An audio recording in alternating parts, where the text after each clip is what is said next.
Hi, Janice Hoops here from Utah Hypnotherapy, and I just want to welcome you, tell you how excited I am to meet with you, and also to give you a little preliminary information to help you feel more prepared and answer some of the questions you may have running through your mind right now. I want to share with you the model of the mind, how our conscious mind and our subconscious minds work, and what their jobs are. If you think about our minds like an iceberg, like this awesome one that I drew, you'll notice that the tip of the iceberg is what represents our conscious mind. It's kind of what we think of as me. Our conscious mind processes 40 bits of information per second, which I think is a lot. But our vast subconscious processes 40 million bits in that same second. It's kind of like by the time we get an aha up here to our conscious mind, our subconscious has already gotten a news tip, gone out and gotten the story, written it, edited it, and sent the headline out. And then we went, aha, look at what I just came up with. Now, of course, it's all me, but there's a lot going on behind the scenes that we're not even really aware of. And we can't be. With 40 bits processing up here, that 40 million bits takes care of a lot, so we don't have to worry about it. The subconscious mind is what runs the functions of our bodies, keeping our heart beating and drawing in millions of breaths since you took your first one. It's also where our imagination is, our emotions, our beliefs, and all of our memories. Your subconscious mind has been on record 24/7 since the moment you came into creation. Now, the highest priority that our subconscious mind has is to protect us, to move us towards safety and pleasure and away from scary and dangerous. But the only way it knows how to do that is based on all of the beliefs and decisions we've already collected in our lives, even if those were decisions we made when we were a little kid. So sometimes the things that are driving you crazy right now are actually decisions and beliefs you took on when you were 5 years old, and you may not even realize it. That was probably the best thing your 5-year-old self could do at that time. But it's no longer serving you. There are 6 ways we get information into our subconscious mind. The first one is authority figures. Parents, teachers, bosses, whoever we've been raised to believe God is. Because when we first come onto this planet, we're completely vulnerable. We have to be taken care of. And so there's a drive within us to please those who are taking care of us and to rely on them, of course. And that means they're teaching us important things like don't touch the stove, it's hot. Don't run into the street. We all know why. But they're also feeding us their own beliefs that they've collected their entire lives. And some of those may not have been so helpful to us. The next way we get information powerfully into our subconscious is peers. We are hardwired to want to stay safe in our peer group. Once upon a time, if we were kicked out of the tribe, we might starve to death, freeze to death, or get eaten by a saber-toothed tiger.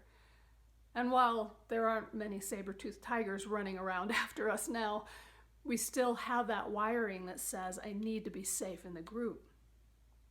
A lot of the people I work with have an extreme sensitivity or fear about what others may be thinking about them, about being judged not good enough or not worthy of being part of the group. Sometimes people will do things in a group that they would never do on their own or with a different group, all in an effort to stay safe. And we don't even necessarily think about it. The next way we take on our programming is through high emotion. Whether we're super happy and excited, angry, ashamed and embarrassed, our subconscious goes, red alert, what's going on? And then it takes the information about what's going on and says, do I have a file for that already? And if I don't, then I'll create one. The next way we get information deeply in our subconscious is through repetition. The more we hear it, the more we believe it, whether it's coming from somebody else or ultimately whether we're saying it to ourselves. At the end of first grade, my parents sat me down and they said, "You're going to be held back." I was certain that meant I was stupid. What else are you going to think at 6 years old? And my mom was trying to assure me that no, I was very smart, that I just wasn't emotionally mature enough to move on yet. I still don't really know what that means. But I decided in that moment that I was dumb. And because I felt like I was dumb, it made me very afraid to reveal myself to those around me. I had this dialogue running inside of me that said, I can't do it, I'm not smart enough, I don't get it, I have nothing to contribute. Whether I used those words or not as a little kid, those were the feelings and the understandings and beliefs that I took on.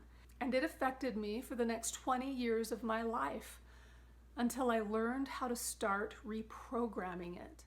The fifth way we get information into our internal programming is by saying yes to something. Oh, that must be true or they wouldn't have said it to me. And just agreeing with it. The sixth way is altered states, which is a funny term for something we experience all of the time.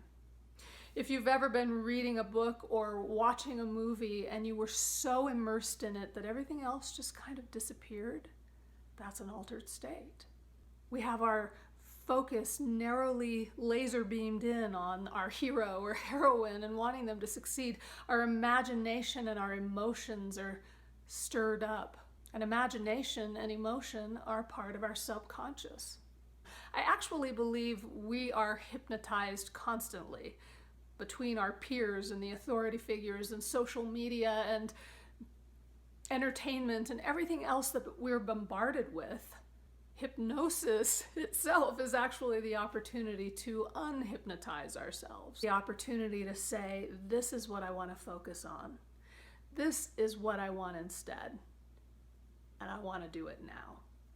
Now, sometimes people are nervous about trying hypnosis for the first time because they either don't have any idea what it is or they've seen all of the crazy ways it's been portrayed on television or even in stage shows. The way that stage hypnotists perform hypnosis is a very specific way that only about 10% of people respond to. So if you've ever sat in an audience watching a stage show and thought, I didn't respond, I can't be hypnotized, that's because they don't want the entire audience up there. They just want the people who really respond to this more showy way of doing hypnosis. For hypnotherapy, you're sitting one-on-one with me, and you're aware of our conversation. In fact, afterwards, I ask you, what were your ahas during that process? And you remember it just as you would remember any kind of a conversation. The difference is that you're deeply relaxed, that you're very inwardly focused, and you have incredible access to the archives that are inside of you. And they are ready and willing to be rewritten in a way that serves you in a much better way now. Doing hypnotherapy with me is not in any way mind control. Your conscious mind is still aware, it's just relaxed, but you have access to that vast archive of programming within you. I think about our subconscious mind like this incredible cavern of knowledge, and it all belongs to you. And your conscious mind is like a pen light, and you're walking around with it in the archive, only able to point it at one thing at a time, and what you're seeing isn't the full depth of it. But in hypnosis, you have the opportunity to do something better than a Google search, to take you right to the information that needs to be changed in order to help you have a higher quality, more satisfying life so that you can be more happy, confident, successful. In hypnosis, some people feel very light and floaty, and other people feel so relaxed and heavy that they can almost barely move their lips. In fact, sometimes I have to say, could you say that again? Just so that I can understand what they were saying through those heavy lips. Some people feel just like they feel when they're sitting relaxed in a chair, reading a book. Whatever way you experience it is perfect for you. While you're in hypnosis, your subconscious still wants to take care of your body, so if your nose itches, you can scratch it. If you have a tickle in your throat, you can cough or clear your throat. And if you have to run to the bathroom, you can actually just say, Janice, I need to run to the bathroom. And I'll send you to the restroom, and when you come back, I'll just say, as soon as you sit back in this chair, you go right back to that deeply relaxed, connected place. Hypnosis is not fragile. It's not like sleep where you either are asleep or you're awake. Hypnosis can happen in the middle of a circus tent, in the middle of a hospital, on a stage, and it's effective as long as you have that ability to turn inward, and you do. Your subconscious is always working to serve and protect you. And that's why hypnosis is so effective, because it allows you to go right into that programming that is no longer working for you, if it ever was, and change it. Rewrite or delete the programming and replace it with higher quality programming of your choosing that's more current and appropriate to your life right now, so that you can get on with living the life you really want to live. Now, maybe this has brought up some more questions for you, or I didn't answer a question that you already have, and we'll get to talk about that during our meeting. So I look forward to talking to you soon, and I look forward to getting to know you.